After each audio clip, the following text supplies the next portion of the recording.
Attention is the most valuable resource that you can get from an individual. Being able to open an app and not know what you're going to get is incredible. You check a social media platform, but you watch TikTok.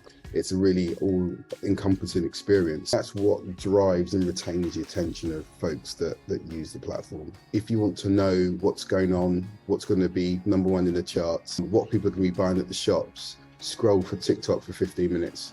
You're chasing opportunities, and if something is a little bit left field, but it allows you to get a new experience in something you're interested in, take that and not worry about how it looks on your CV.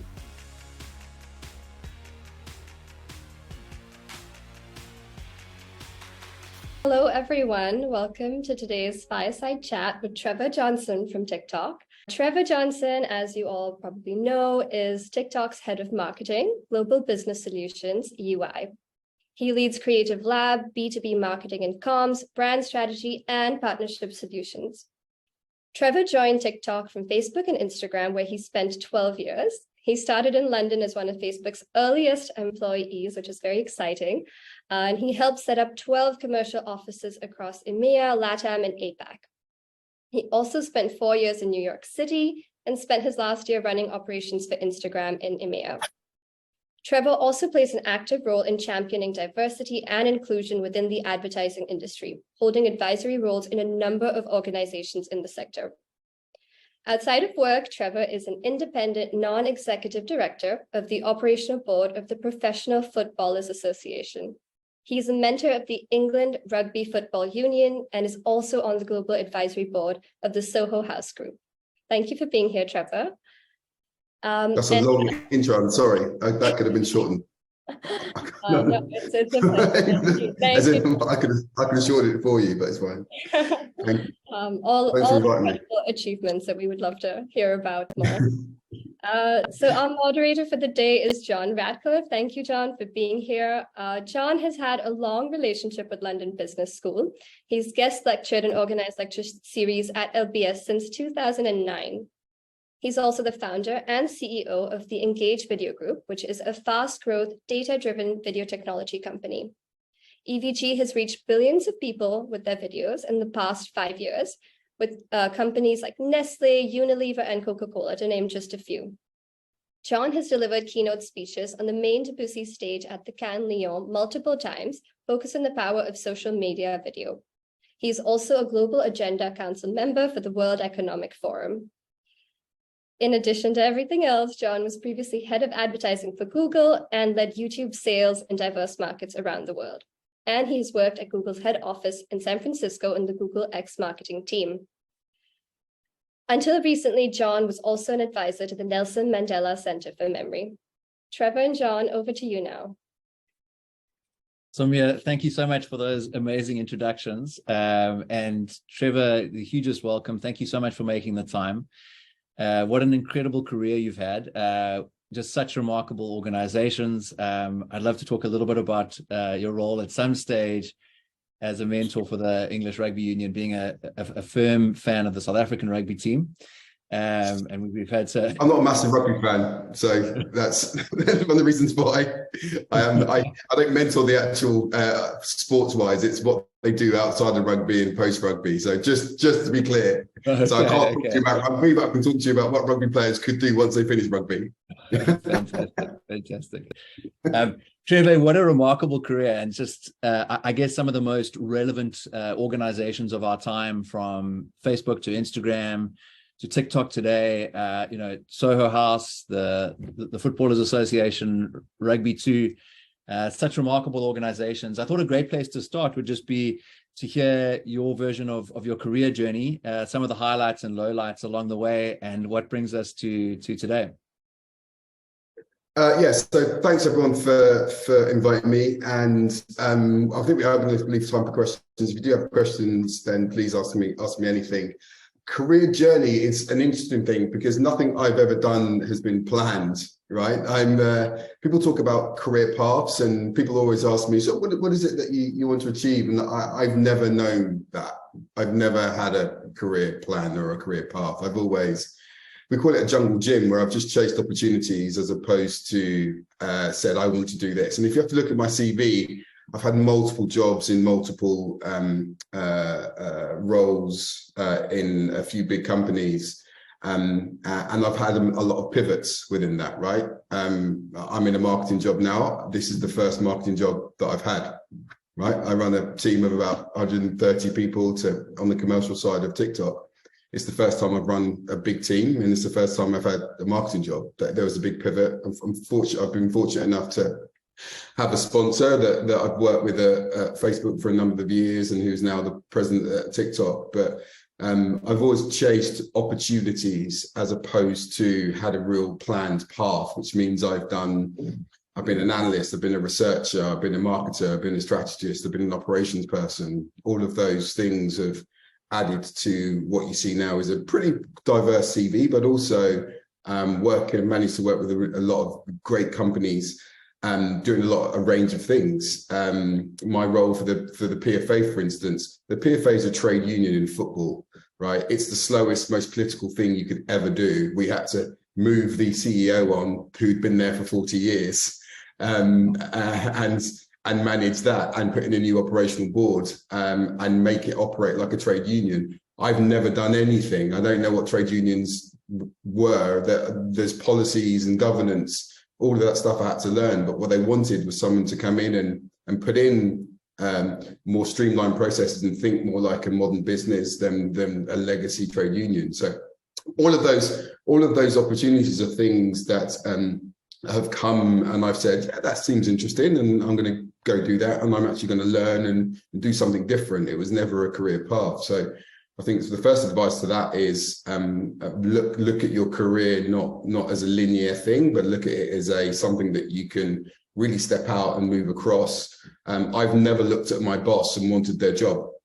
It's just not something I've ever wanted to do. I don't look at my boss now and want their job. I just want to do something different. So that's that. And the second thing is, I talked about mentorship and sponsorship. Everyone always wants a mentor, and mentors are great. They can help you think differently and probably give you some advice.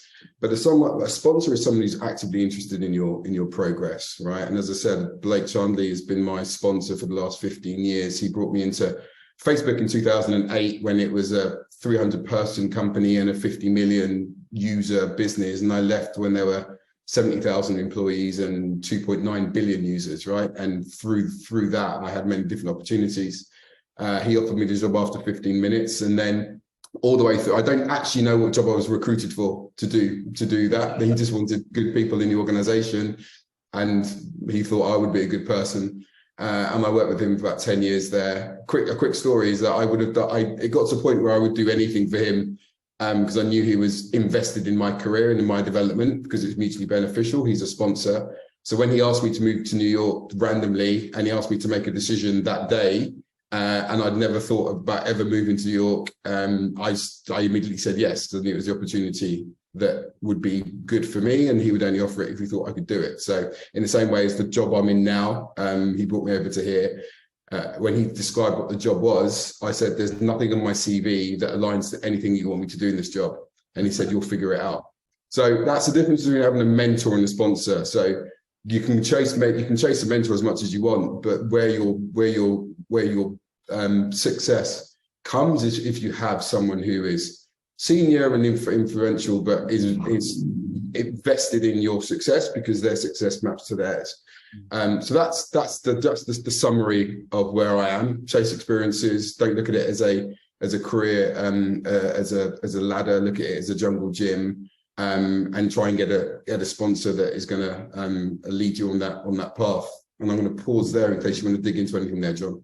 Yeah, that's amazing, Trevor, and just so interesting to hear. I haven't heard of that differentiation between a sponsor and a mentor before, but I love it. Makes me think about the qualities of great leaders, and the great leaders amongst us can change the world. They can change the lives of their teams. They can have so much impact. If you were to reflect on the great leaders around you and perhaps the leader you want to be, we spoke a bit about it there, but what would you say the attributes of great leaders are? Attributes of great leaders are probably a couple of things. So when I came into this TikTok job, I realized that I hadn't done the job before. So when I built my leadership team, I made sure that one, it was very clear that I hadn't done this before, and I'm bringing them in because I think they can do the job that I need them to do, and I'm going to give them the permission and the scope to be able to do it how they want to do it, because they're the experts, and I'll provide the air cover and the strategy and the insights and the protection and the resource that they need. But an acceptance that as a leader, me as a leader, I don't know everything. So I'm going to be bringing in a leadership team that knows how to deliver what they need to do, and give them the permission to do that, and then be there when they need me. So I think that's one of them. The other is a leader that's I tend to, in meetings, I tend to sit back for the first half an hour and really listen to what people are talking about, because I think as soon as particularly me, as soon as I open my mouth, it changes the dynamic in the room, and then people optimize to potentially what my point of view is. So if I get everyone's point of view out anyway, right, and it allows me to hear and listen to what everyone has said, and then analyze my thinking, maybe adapt and change how I think about things. So yeah, a leader that's in the background that is allowing leaders and people to voice concerns, voice opportunities, be open and transparent, those sorts of things, I think is really, really important. So it's not top down. It's, if you've got a great high performing team, you've got great leadership, you've got great individuals, you need to leverage those and give those folks the space. And that means that my leadership as a leader, I'm a much better leader, because those individuals are able to exceed themselves. And something I learned from Blake is I'm a good leader because I talk about my team and their successes as opposed to my successes, right? So I'll talk about what people have done or what my team has achieved, or talk about individuals and do that. And that's quite hard for some people, because some people want to own that success. And I think from my perspective, I don't want to own anything personally. And it's not interesting to tell people what I've done. It's interesting for me to showcase what the team that I built has done and what individuals have done. And I think that just reflects on the leadership style that I would like to deliver. I'm not saying that's a leadership style that everyone should, but that's what works for me. It's so interesting, because I think every leader goes through that journey where they have to transition from trying to be a star performer to trying to gather the star performers around them, and then here are the star performers. And I think certainly in my leadership journey, that's been one of the things which took a long time to really get my head around. But completely agree. The feeling of seeing your teams thriving around you is just such a powerful one. One of the things I was reflecting on while you were talking there, Trevor, is having worked at such remarkable organizations, and as I say, the greatest organizations of our time, a lot of them on a list would be within your sort of previous employees and your current employer. And as I reflect on how different those businesses are, TikTok sort of owned by a Chinese organization, the American culture which lives within Facebook and Instagram, and then of course other organizations you're part of. One of the things which strikes me is you must have seen really big differences between culture in those organizations. And there's that famous Peter Drucker quote, which says that, culture eats strategy for breakfast. Where have you seen culture really work around you? Where have you seen great instances of culture? And how would you sort of define the differences in culture between the organizations, if anything springs to mind there too? Yeah, so having worked at a Silicon Valley company and having worked at a Chinese company, in which we're trying to do the same things, but the probably different approaches. One, so at Facebook, it was a different time, right? Because Facebook, we had to create an ecosystem. We had to educate people in terms of what social media platforms were and what in-feed video was and all that sort of stuff. But still, that was about ruthless prioritization, right? It was also mission driven, right? It was making, I'm going to have to move rooms 1 second. It's okay. It was, Facebook was about ruthless prioritization, but also mission driven in terms of connecting the world and making it open and connected. So there was those things to tie to, and it was also about taking stuff away. The task at TikTok is a bit different because we don't have to create the ecosystem, it's already there.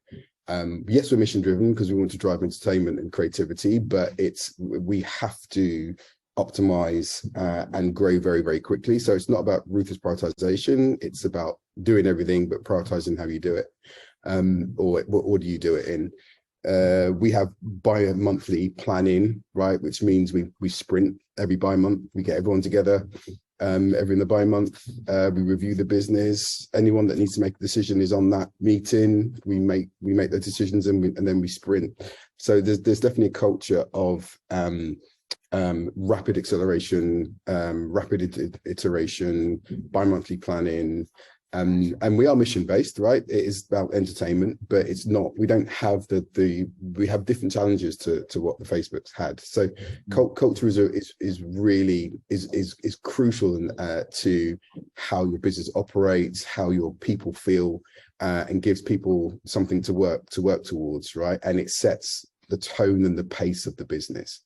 And I think the likes of Facebook now, I mean, or Meta, they're sort of making changes to become more like a Amazon and a TikTok than they were before, right? So that's where we are. But yeah, culture is supremely important. It used to be that people was like, why am I working here? Am I doing more than just revenue? At Facebook, you had that, right? You had the feeling that you were changing and saving the world. And in some ways that was great. In some ways, not so much. But I think here it's growing, and that's a driver for me. Like growing quickly and winning. That's enough of a culture driver for me. Yeah, that's amazing, Trevor. As I reflect on Facebook's journey, Meta's journey over the last while, it must have been so interesting being within that organization. If we go back 10 years ago, no one had ever said a critical word about the organization, and then over time, these things obviously change. I mean, I think I wouldn't push back on that. I mean, from day one, there was critical. Yeah. I mean, I started at the end of 2007, and there was always critical stuff about social media, the impact of that in terms of time, kids, and those just increased over time. But so it mapped to criticism of the internet, full stop, right? But yeah, this was a different type of thing. So there was always been criticisms of any online company. No, absolutely. I think as I reflect on the journey from that sort of like higher purpose, which was very well understood within the organization, I think there must be a slightly different energy in the organization as it applies to that higher purpose today. But you spoke there, Trevor, a little bit about the ad products which exist, and TikTok, I suppose, really did usher in a really interesting new product in terms of the full screen video, in terms of completely in feed.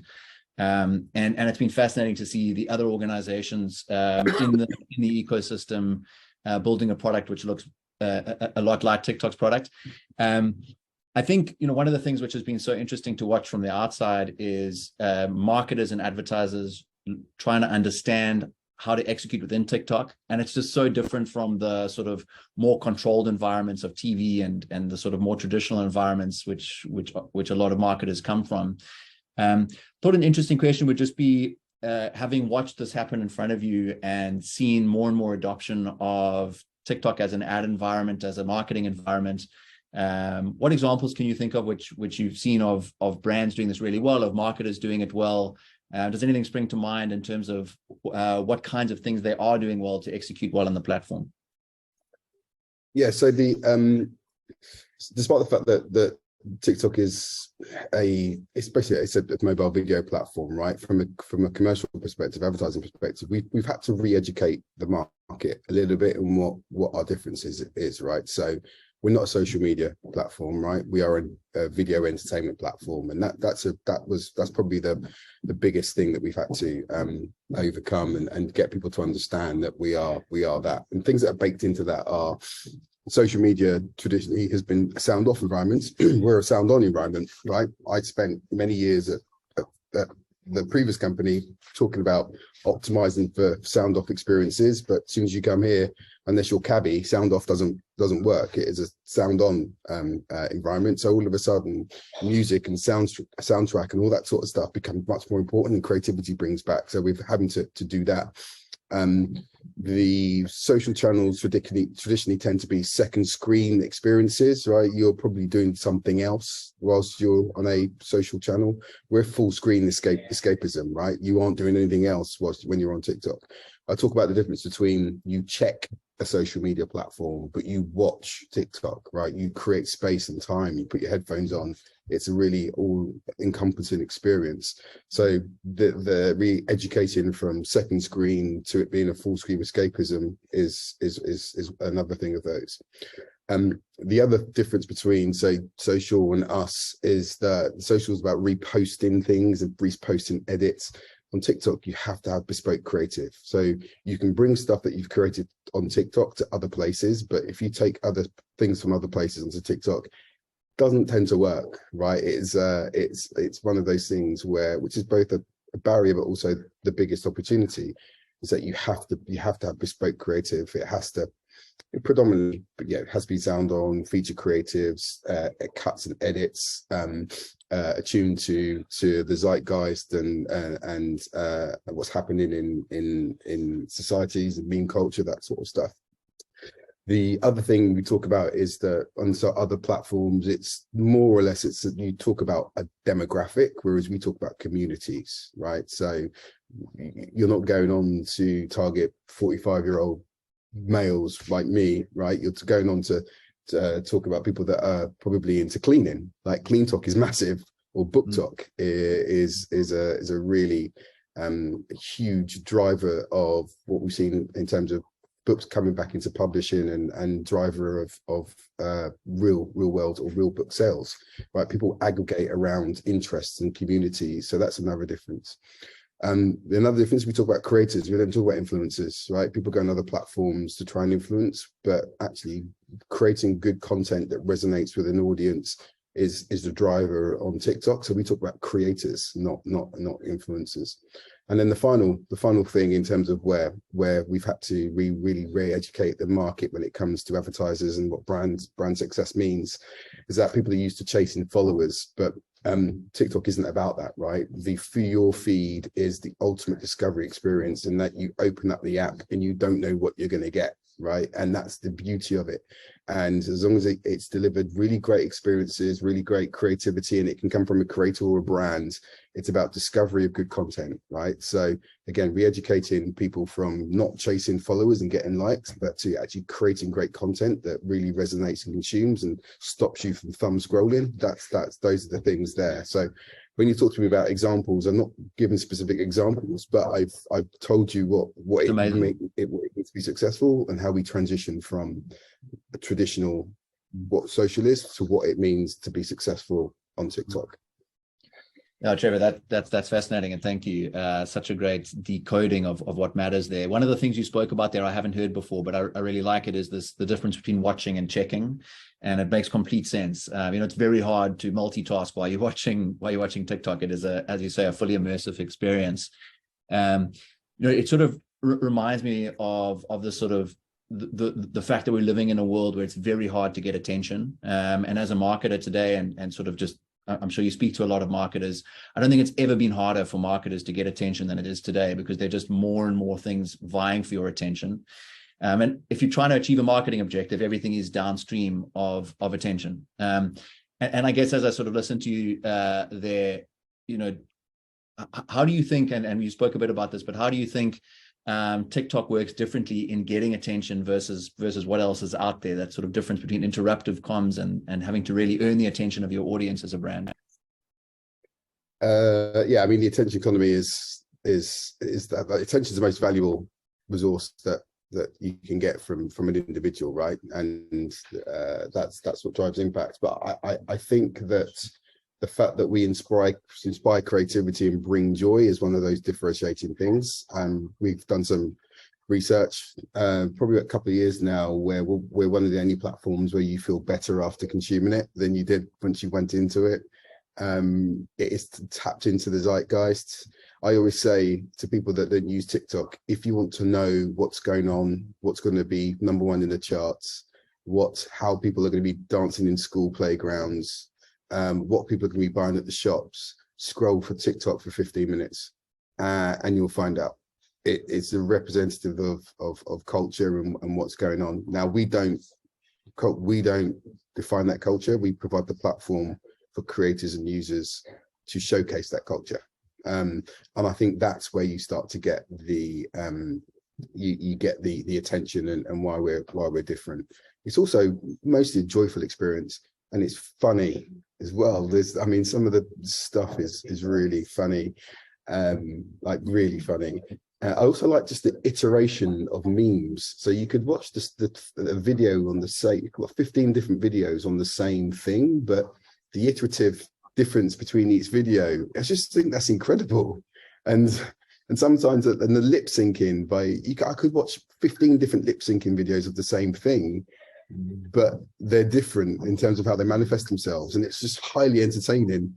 And it's just a discovery. I mean, being able to open an app and not know what you're going to get is incredible, I think. And if you don't like it, you scroll through it. The For You page, the algorithm behind that is just incredible, that it serves you content that it thinks you're going to like, but there's also the serendipity as well that exists. So on other social platforms, it serves you stuff that you've liked, whereas TikTok, it serves you stuff that we think you would like. And every so often, maybe you'll like this as well. The whole serendipitous switch is incredible. So I think that's what drives and retains the attention of folks that use the platform. Yeah, that makes complete sense, Trevor. As I was listening to you there, I was thinking about, the real-time feedback layer, which marketers get as well. You really get a good idea of what's working for your brand, for your marketing objectives in a real-time way, whether it's the qualitative comments or whether it's the rate at which people are liking or sharing your content. And it's quite interesting because I think over the last sort of like 10 years, a lot of that data has been thought of as sort of vanity metrics, but I think it really is real-time behavioral data, which if you sort of like dig into, there's just so much power in there. And I was just sort of wondering where you see that use of data by marketers on the platform as really sort of enabling better communications, better performance, if anything springs to mind under that heading. I mean, the ultimate data is that it works. So, I mean, TikTok, do you see TikTok maybe buy it, the hashtag that's been delivered billions and billions of times? Because it does. If you are able to serve, so I always talk about that people don't go onto TikTok to buy anything, but people buy on TikTok, right? Mm-hmm. So it could be what's going on, and you could see something which comes from a brand or a creator that resonates with you, is sold to you, the payment integration, the fulfillment is all very easy. I mean, how many people have gone into TikTok and maybe to Instagram as well, and you have no intention of buying stuff, but by the end of that session you bought stuff that you probably don't even need, but you've just seen it and you've loved it. That discovery is great. And so yeah, the ultimate data is whether or not it works, and we can tell by on our platform that it works, or we can tell by things like mini moons that get sold out in the shops and stuff like that it works. But then yeah, we can also start to look at search as well. So we're not search, let's just be clear, we're not there what Google does. We're a discovery platform, but you can start to utilize some of the search returns to see what people are actually looking at and what they're interested in, and then that could start to advise your strategy in terms of your marketing strategy. And then yeah, we don't give out in terms of in the back end, we're much more precious about our data in terms of allowing that integrated into third-party tools, but just watching the platform and seeing the behavior and seeing what's trending and seeing some of the creativity and seeing what some of the new creators. I think that for now, where we are in terms of adoption of our platform, is probably enough data and insights for a brand to start to think about how they can play drive the business results on our platform. Yeah, that makes a lot of sense. I certainly, my daughter's 8, and that search functionality is a huge part of our house. She loves to draw, and the amount of like tutorials. Just be clear, she's 8. She shouldn't be on TikTok. 13 plus. No, this is make sure. Make everyone 13 plus to be on TikTok, people.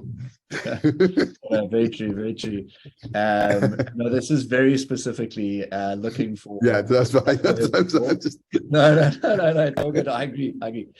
But no, it's just amazing how much useful stuff there is in there for her to take the time to. Yeah, I mean, it's just an absolute world of creative stuff in there.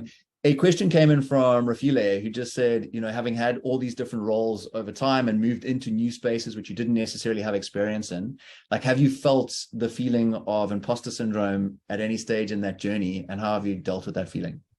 I know, because I go in there saying that I don't know or understand, and I'm willing to learn. I think imposter syndrome is when you think that I shouldn't be here, and what if they find out about me? But if I'm very clear up front to say, look, these are my skills, here are my gaps, like the trade union thing. I've never worked in administration side of football. I have no idea how trade unions work. I have no idea about trade union governance. I've never really sacked a CEO and then recruited a new operational board. But hey, I'm willing to learn, and if you think that there's something I can give, let's figure it out, and then we'll build a team where some of my inefficiencies are filled. So I don't get imposter syndrome because I admit when I don't know something. I see it as a weakness. I see asking questions as people get intimidated when I ask questions because I think that I'm trying to trick them, but I'm not. I'm actually genuinely trying to learn. I ask a lot of questions because I want to learn. I say, I don't quite understand this. Can you help me understand more? So I don't get imposter syndrome now. Yeah, that's a fascinating piece of advice. So I guess if you, well, not necessarily advice, but I guess if you are very clear about how you're coming into the role, and it's a transparent thing, then I guess you're way more at ease with yourself. Got another question here from Zuhan from China, who's at the University of Southampton currently. And she just asked, like, in your current role, what is the most important objective you're looking to solve on behalf of TikTok?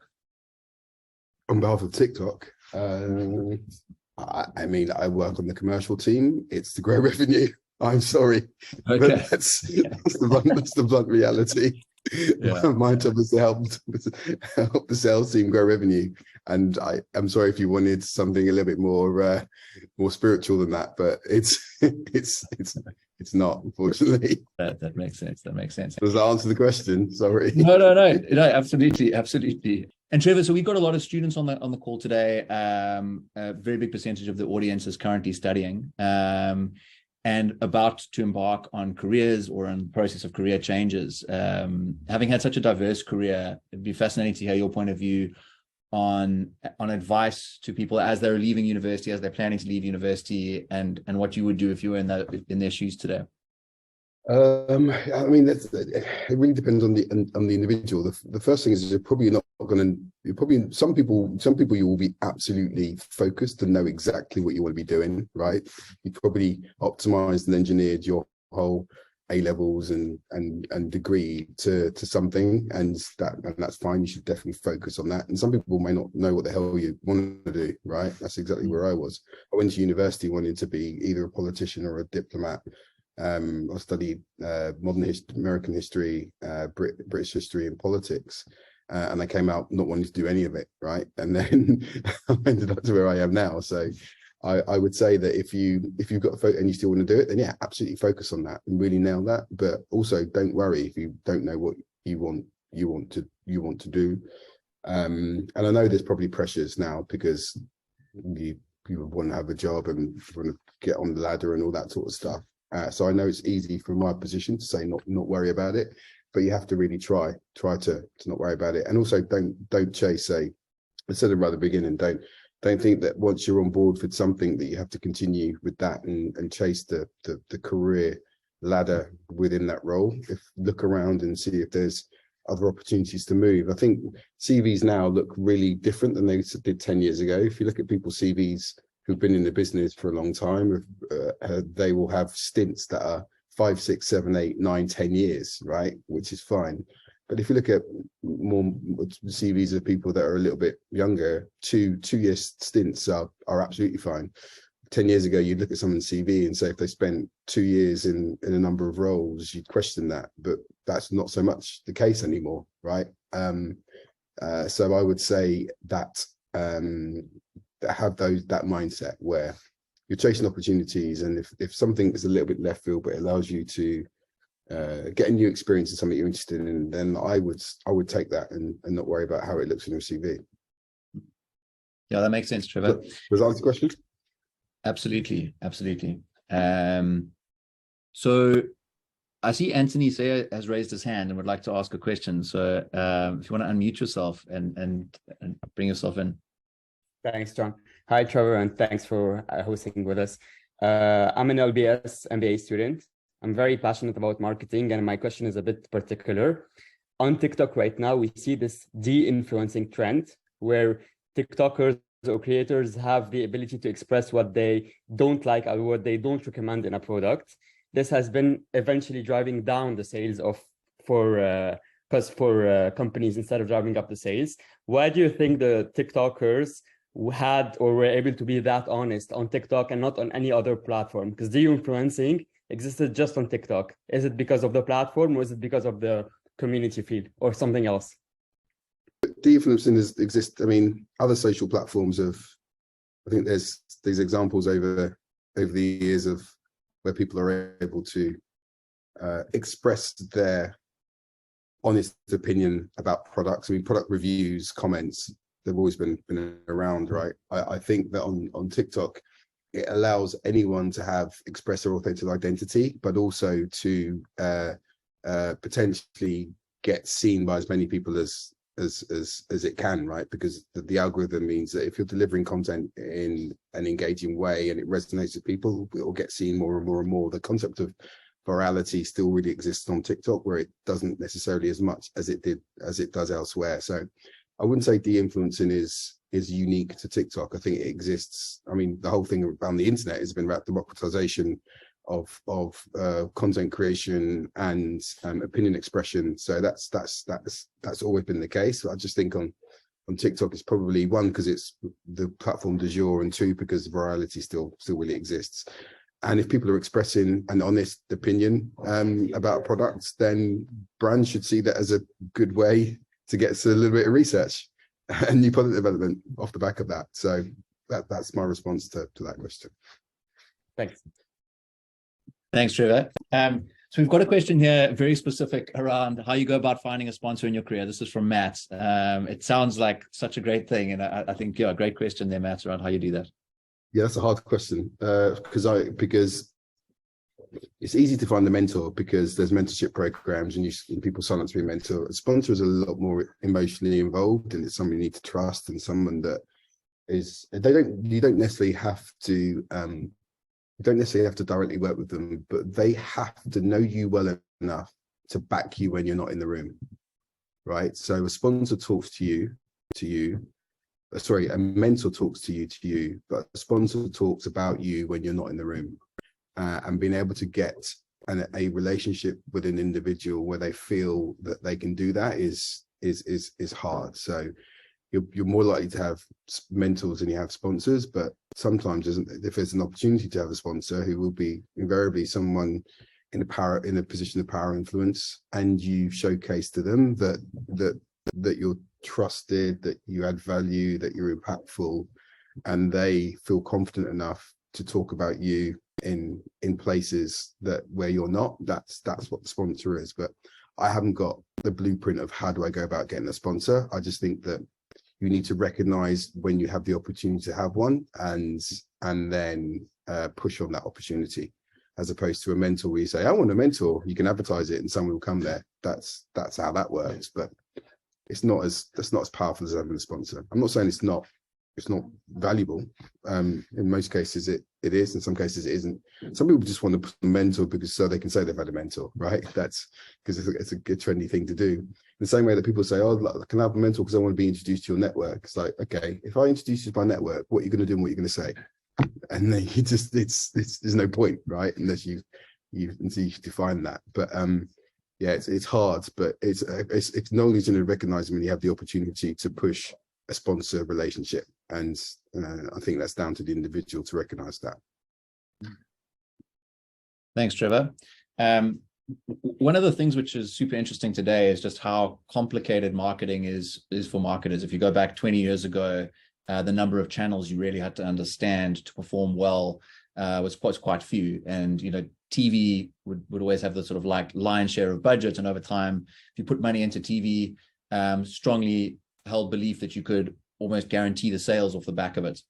As we look today, very different world. There's so many different platforms, new emerging platforms.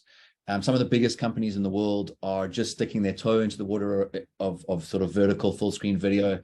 If I was to ask you sort of your advice to marketers who are trying to get started in this environment, what would you have to say to them, just to get started and experiment and see what's going on there? I mean, marketing is both at this moment in time, is both the easiest, the most complicated, easiest, but also the most complicated job you can get into, right?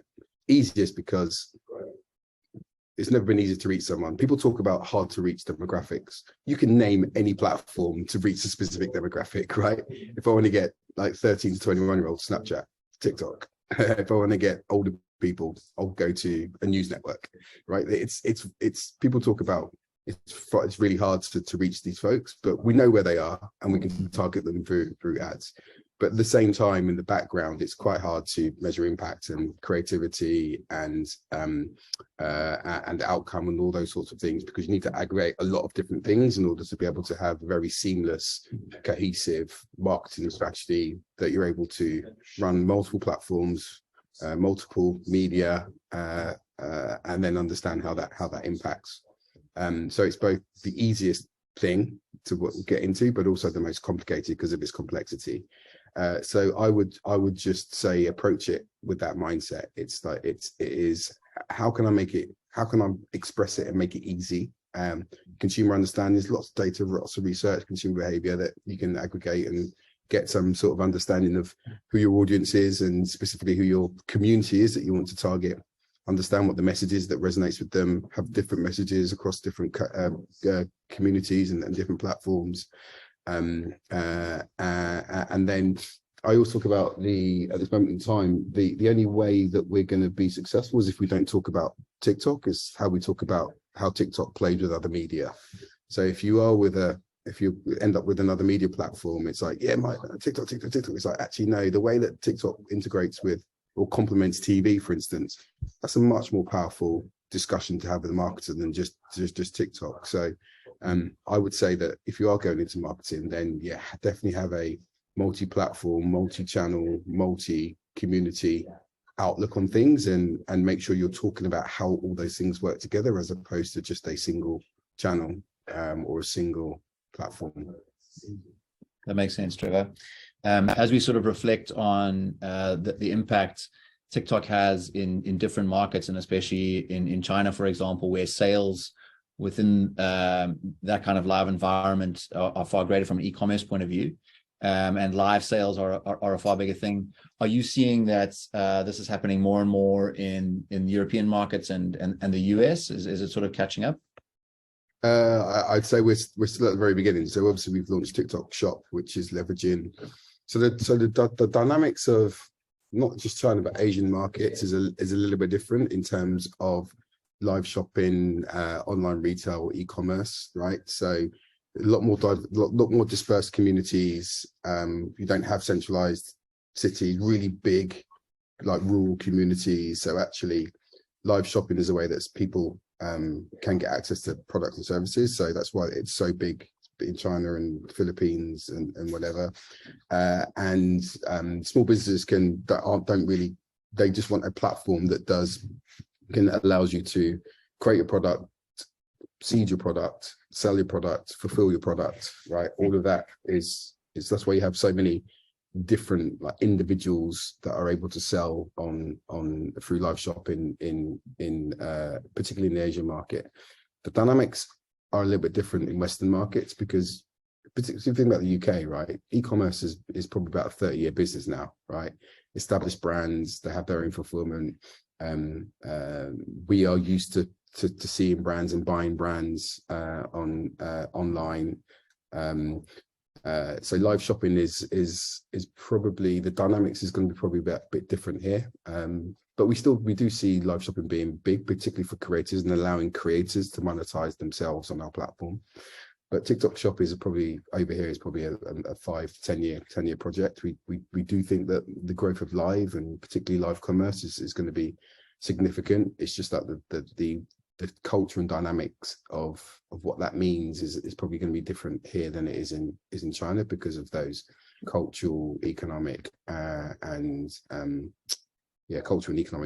differences. So that makes sense. Makes complete sense.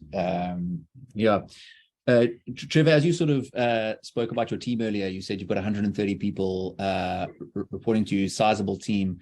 I can only imagine how having the best players in that team and keeping the best players in that team will have so much to do with whether you succeed or fail in the long term.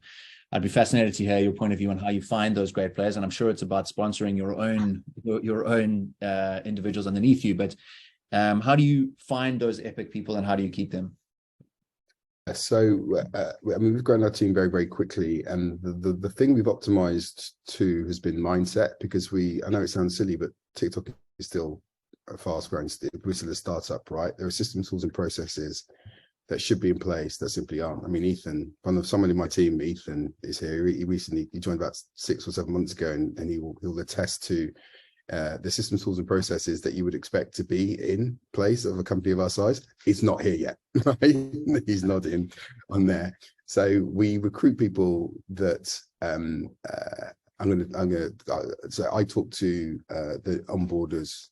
So every 2 weeks we onboard people, and I do a talk. And the talk I give is that when you're building a house, there's 3 types of builders, right? There's the interior decorators. They're the ones that make you feel proud for living in your house, and it's great. And the interior decorators are the ones that are great, but they can't do their job unless the house has been built. The house builders have been built to spec, but they can't do their job unless the foundations have been dug and have been strong, and everything's been laid.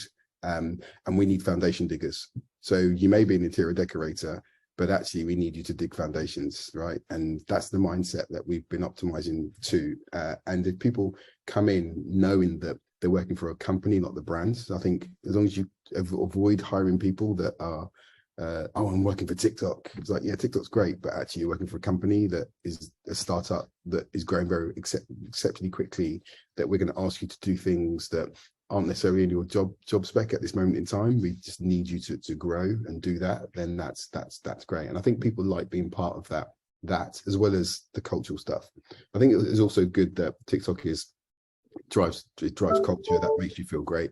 And then increasingly so, there's opportunities for people to move into new roles as we grow new business units, or our business is always constantly in transition. So there's new roles that come out elsewhere, or within your own role, you're always having new unique experiences, because you're always creating new things and always developing and working with ecosystem partners and that sort of stuff. So I think the combination of all that is good, but it starts with getting the right people and the right mindset in the team in the first place, and then going from that. Fantastic, Trevor. And a build question there from David Pugh. It seems your sponsorship theme has really caught on here, because a lot of the questions are about the theme of sponsorship. But David's question is how you continue to add diversity to your team as you sort of build your journey while incorporating that sponsorship philosophy. Yeah, so it's, I think because we're from commercial perspective, we're about a 4-year business. So when I started, there were 6 people in the team, and now there are about 130 people, right? And we've done growing in three years, but we've always known that hiring diverse people is is critical to our success, right? If you think about the TikTok platform, it is the most diverse platform out there that allows various communities to have a voice, and that needs to be baked into our business as well. So I've always ensured that whenever we are recruiting people, that we are recruiting people along many different backgrounds, right? So we're not just hiring from the Facebooks and the Googles, we're hiring from different experiences. We've got a mix of ages and ethnicities and other blends of creativity and of creativity, of diversity, and we ensure that people, if they want to, they have a voice to be able to. There's no point in getting diverse people in and then them not actually having a voice to actually impact or change things. So I like to think that we've done a good job. Again, Ethan's come in for the last 6 months. No, if you want to comment on that, I want to pull you in, Ethan, just so you can say something. But what would you say on that? Yeah, no, it's definitely the most diverse group of people I've ever worked with. I've worked in media for over 16 years. Yeah, it's great. Ethan, thank you. We've got 7 minutes left, so the last 2 questions for you, Trevor. The first one is, we've just come through a hard time globally. The world has had a challenging time, harder than we've probably been through in a lot of our lifetimes. How do you personally, and how do you think companies emerge from hard times, and how do you emerge stronger from hard times and make sure that you've pulled out the value from the adversity?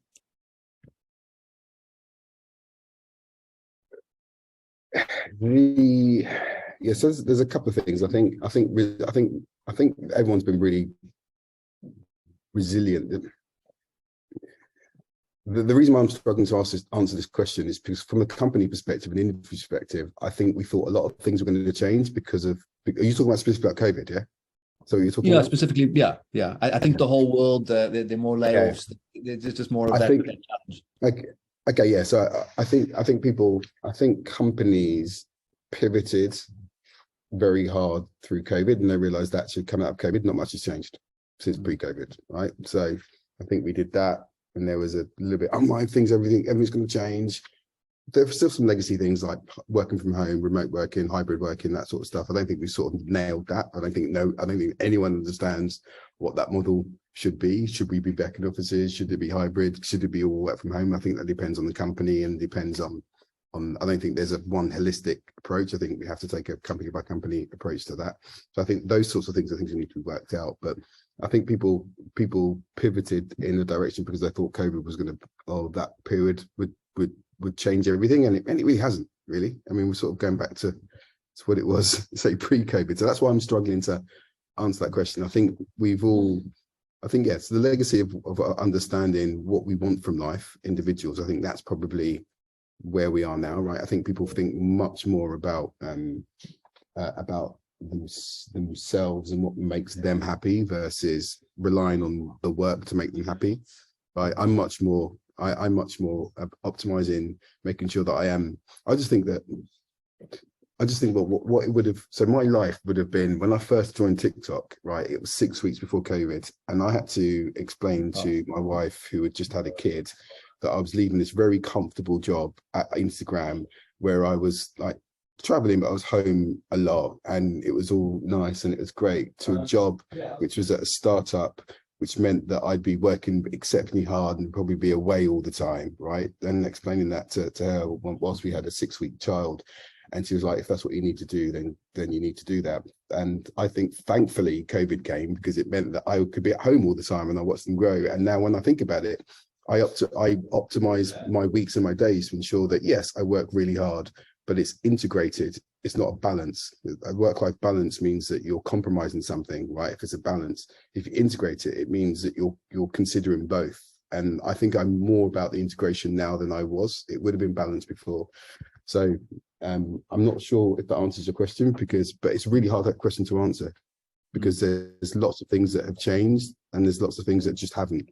But from my mindset is, from my perspective, is I still want to continue to work really hard and do what I need to do, particularly as I have 4 jobs, right? But it's also, I've now got the opportunity to ensure that I also make sure my family is centered to that as well, and I can work around that, because we've been given the fortunate position to be able to be a little bit more hybrid. And yeah, we'll probably come back into the office a little bit more, but I've still got the flexibility to do what I need to service both my job and both my family. Does that absolutely? It's funny because the last question was, how do you maintain balance in your life with a young family, growing a team as fast as you are, the demands of everything, and I think you spoke to it a lot there. Ethan helps with that. But I mean, yeah, we work exceptionally hard, but I think it's about the integration. It's making sure that you deliver on both. I mean, if I fell down on either, it would be catastrophic. But I need to balance. So I was in Miami last week on half-time holiday. Got 2 kids. I've got a 3-year-old and a 6-year-old, and we were away. And I was replying to messages and emails, but not at any great length, like for about an hour a day. But it's because that's the balance. That's the integration, right? The reason why I was in Miami is because I could be able to work, and if I can deliver on that, then sometimes that's just me. Though I wouldn't expect other people to, but that's just how I cope. I spend the day when the kids are asleep, I'm awake because of jet lag at 6 o'clock in the morning. So I would just check the emails and messages. That's the integration. Makes sense. Doesn't even cut my family life. I've got 1 minute left of maybe 2 of your time, Trevor. So the last question, and you did say that you're not super into rugby, but you're obviously involved in sport and business at a very high level, and you of course have seen leaders in both sport and in business.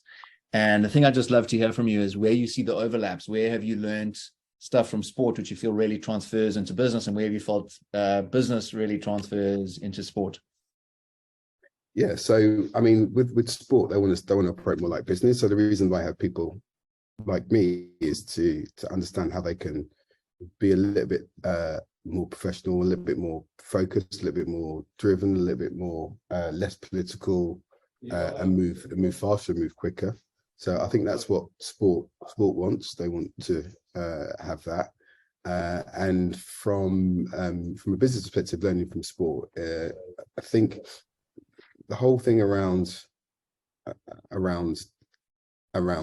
team, around elite performance, and what you need to do in order to perform at that level is really interesting, right? So if you think about footballers at that elite level, I think people see footballers that they get paid a lot and they train like half a day and they only play 2 games a week. But everything else in between is just ridiculous. It's like the things they need to do in order to deliver that.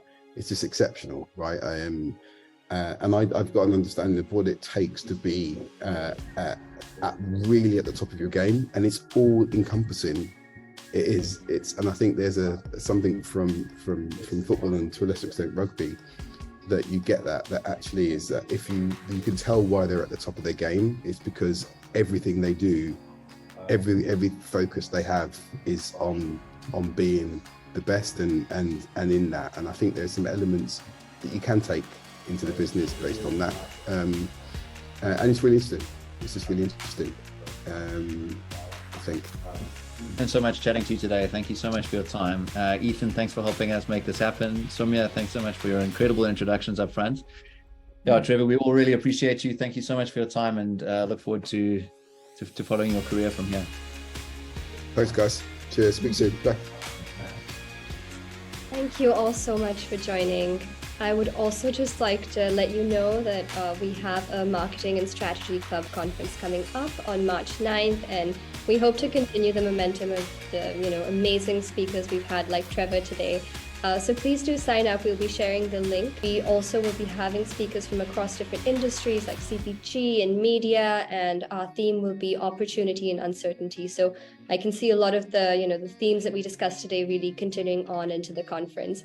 I know I learned a lot from the discussion today, and I hope you all enjoyed it as well. Thank you so much, Jon, for moderating our discussion, and really thank you all for being here and for asking amazing questions.